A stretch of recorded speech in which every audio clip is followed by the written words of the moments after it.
E aí, galerinha, beleza? Aqui é o professor Fernando do canal História Fácil.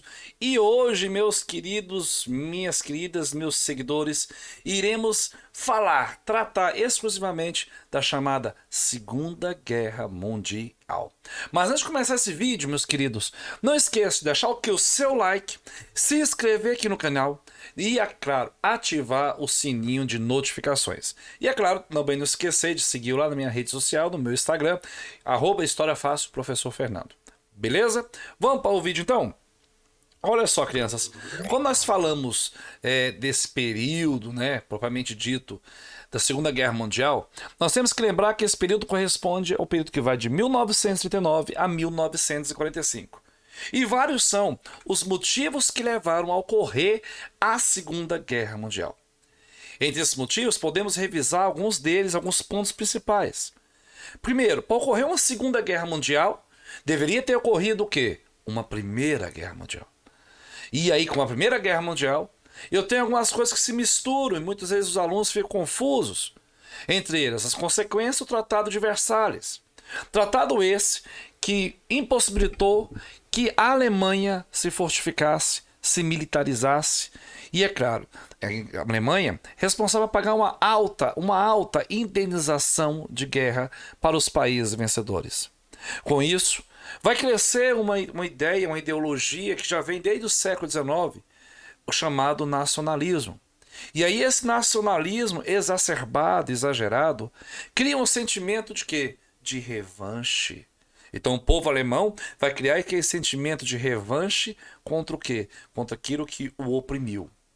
A grande crise econômica na Alemanha, que advém das consequências da crise de 1929 e juntamente do Tratado de Versalhes, vai possibilitar que o povo vai caminhar para o lado do extremismo da chamada extrema-direita, onde vai permitir a ascensão do nazismo ou fascismo na Itália, onde essa política de investimento, como nós vimos no vídeo anterior do fascismo, nazismo, eu vou criar um investimento de aparato bélico, não só na Europa, mas também não podemos esquecer do Japão, que busca seu espaço vital conquistando territórios como a Manchúria, a Coreia e o norte da China. A Guerra Civil Espanhola, que serviu como um laboratório militar político para que Hitler mostrasse para o mundo o seu poderio bélico. E é claro, a formação do grande eixo, a grande aliança, primeiro eixo, né? Vamos lembrar que tem esse primeiro eixo, que é o eixo Roma-Berlim. E depois o Pacto Anticomitê e o Pacto Germano-Soviético. Né? Diante de toda essa situação, todas essas causas, podemos falar que a Segunda Guerra Mundial tem uma cronologia que muitos alunos ficam na dúvida. E essa aqui no canal História Fácil, a ideia é o quê? Você observar essa cronologia. Em 1969, em 1º de setembro, antes disso, Hitler já invadia a Áustria, já invadia a Tchecoslováquia, foi avisado pelos aliados, pela Inglaterra e a França, não faça isso, não faça isso. Ele invadiu e ele invadiu a Polônia. Mas antes de invadir a Polônia, ele tinha fazido o quê? Assinado um acordo, que falei no slide anterior, com a União Soviética de Stalin. Um pacto de não agressão. E nesse pacto de não agressão, ele divide a Polônia, o chamado corredor polonês. Então Hitler faz em 1º de setembro a sua invasão da Polônia, dando início então ao que nós chamamos de Segunda Guerra Mundial. Em 1940 a 1941, especialmente 41 para 42, eu tenho um efeito chamado de guerra relâmpago, que iremos falar mais à frente, mas vamos adiantar, que é o uso de aviões, tá, da Força Aérea Alemã para poder fazer os seus ataques. 41, Reino Unido só contra o eixo, sozinho a Inglaterra em 3 de setembro. Declaração de guerra do Reino Unido à França, 21 de julho, ofensiva alemã contra a União Soviética. E em 41 para 42 é que a guerra se torna propriamente dita mundializada. Ela passa a ser mundial. 42 para 53 é o período da chamada Ano da Reviravolta da Guerra, da chamada Batalha de Stalingrado e o ataque à base naval de Pearl Harbor. De 43 até 45, 46, né? Vamos colocar 46, já foco ali do tempo. Ofensivas e vitória dos aliados, que vai mudar com o desembarque na Lombardia, tá? A Conferência de Yalta, a derrota da Alemanha, a derrota da Itália, até chegar nas bombas atômicas de Hiroshima e Nagasaki. E 2 de setembro de 45, a capitulação japonesa. Isso aqui é só uma linha do tempo para você que está assistindo esse vídeo, você ter uma tranquilidade de compreender esse conteúdo. Mas vamos lá então. Olha só, os avanços do eixo, que seria o primeiro avanço, né, de 39, ocorre na chamada Guerra Relâmpago, que é a invasão da Polônia pelas tropas alemãs, onde a Alemanha consegue dominar toda a região da Polônia e depois vai fazendo domínio na Dinamarca, na Noruega, na Suécia, na Holanda, na Bélgica, invade Paris e invade a França para tomar Paris, onde vai criar um governo ao sul, o governo de Vichy, sul da França, colaboracionista, cara, com o nazismo, colaboracionista com a ideia de Hitler, e o grupo de resistência ideado pelo general de Gaulle. E aí ele vai para onde? Avançar suas tropas para batalhar contra quem? A Inglaterra. Com isso, nessas batalhas, olhando no mapa aí, no slide, você observa isso aqui, com 41 a 42, todos os pontos que parecem, ó, Estônia, Letônia, aqui, ó, nazista, nazista, nazista, nazista, nazista, nazista, nazista, nazista, nazista, nazista, nazista, nazista, nazista, nazista. Tudo isso aqui dominado pelo eixo, né, propriamente dito. E a Inglaterra isolada. Só que aí a Inglaterra começa a fazer o quê? A Inglaterra começa a utilizar a Força Aérea Real, né? A Força Aérea Real, para combater os aviões alemães e criando a artilharia antiaérea. Nesse mesmo contexto, eu encontro o quê? O avanço lá de 41 a 42 da expansão japonesa feita pelos japoneses, como você vê no mapa. Observa que o Japão, o Império Japonês até 41 já pegou todas as ilhas próximas do Mar do Japão. Ele pega o norte da China aqui, a região da Manchúria, Coreia, e ele vai descendo ao sul da China, vai ocupando de 41 a 42 todas as ilhas das Filipinas e as Índias Orientais holandesas. Então você observa que o Japão também começa a fazer sua ideia imperialista, dominando os novos territórios. Ok? Com isso, vem então a chamada Operação Barbarossa, que seria justamente uma operação de combate, né, de avanço contra esse avanço do nazismo. Opa, passou na frente. Onde em 40 eu tenho a chamada entrada da Itália na guerra, onde o Japão vai invadir colônias francesas, holandesas e inglesas, como nós vimos. 41, rompimento do Tratado de Não Agressão, que aí podemos falar que é um tiro no pé. É um tiro no pé.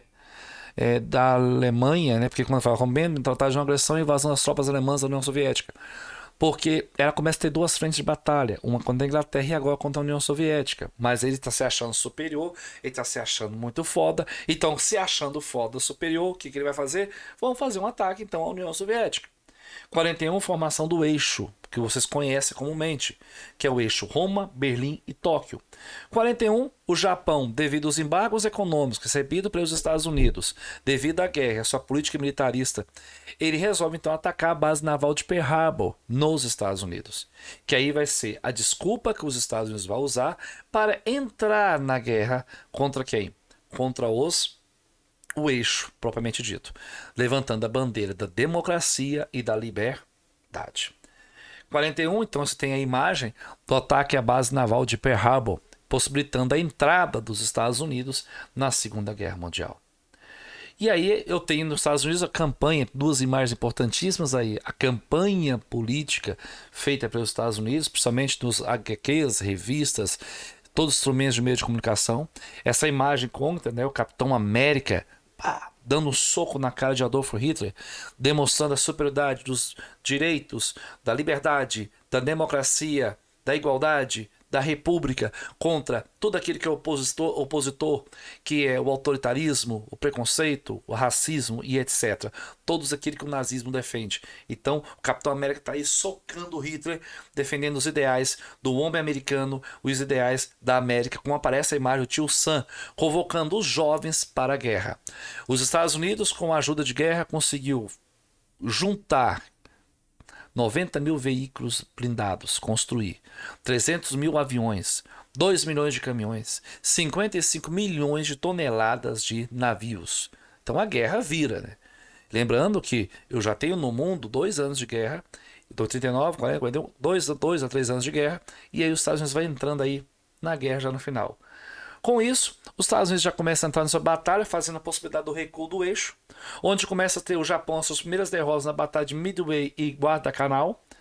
A Alemanha, que invadiu a União Soviética, já perde sua batalha na Batalha de Stalingrado e Leningrado, onde a vitória inglesa no Egito contra as tropas nazistas vai possibilitar o domínio da Argélia, Marrocos e Tunísia pelos aliados, a invasão dos aliados na Itália e, consequentemente, a prisão e o linchamento de Mussolini, e aí vem a Conferência de Teherã, que é a reunião entre os aliados, onde eles irão criar o chamado Dia D, que é o dia de decisão, o dia de desembarque das tropas aliadas, da chamada Normandia, que é essa região aí que aparece no mapa. Ou seja, vamos invadir as tropas de Utah, de Oman, Gold, Johnson, onde eles vão invadir o norte da Europa para poder libertar ela do jugo nazista. Feito isso, consigo libertar a França, beleza? Consigo libertar a França depois do dia D. Stalin, com suas tropas, cerca a Alemanha, cerca Berlim, invade Berlim, levando Hitler a cometer suicídio. Então Hitler morre cercado por soldados russos, comete suicídio. Então já tem Mussolini morto, Hitler como morreu, mas o mundo continua em guerra porque o Japão não quer se render e já está utilizando as táticas de kamikazes, ou seja, aviões suicidas, extremismo nacionalista, defendendo o ideal do Império Japonês naquele momento. Com isso, os Estados Unidos, para demonstrar um pouquinho de poder também, tem vários historiadores que falam isso, ele vai jogar uma bomba atômica só não, duas bombas atômicas, a de Hiroshima e Nagasaki, no Japão. Tanto no dia 6 e outro no dia 9. No dia 6 soltou a bomba, pô! Só que aí o Japão não se rendeu. Teve que soltar mais uma segunda bomba para poder fazer com que o Japão se rendesse. E aí, como aparece no slide, os Estados Unidos fizeram uso pela primeira vez na história da humanidade de armas atômicas contra a cidade japonesa de Hiroshima e Nagasaki. Essas bombas foram utilizadas para forçar a rendição japonesa e evitar que as tropas americanas precisassem invadir o Japão por terra. Beleza?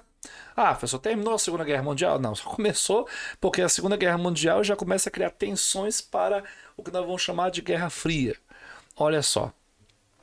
A Conferência de Yalta, a Conferência de Crimeia, ela representou um conjunto de reuniões que ocorreram no ano de 45, quando teve fim a Segunda Guerra Mundial.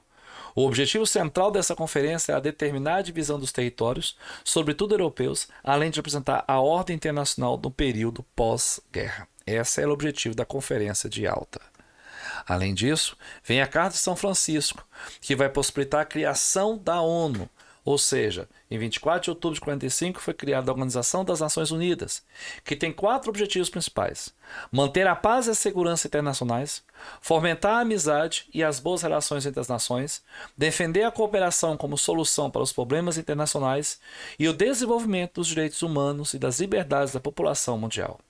Princípios esses defendidos na Carta das Nações, assinada por representantes de 50 países em São Francisco no dia 26 de junho de 1945. Além disso, podemos falar que na Conferência de Potsdam vai possibilitar então o quê? A divisão da Alemanha em 4 zonas, evitando assim que ela se fortaleça. Essas 4 zonas são divididas entre Inglaterra, ou melhor, Reino Unido, França, Estados Unidos e União Soviética. Berlim, que fica na região da Alemanha Oriental, já dividida, vai também ser subdividida em 4 zonas de influência, entre Reino Unido, ou seja, Inglaterra, França e Estados Unidos e União Soviética. Começa a se esboçar aquilo que nós conhecemos do quadro da chamada Guerra Fria.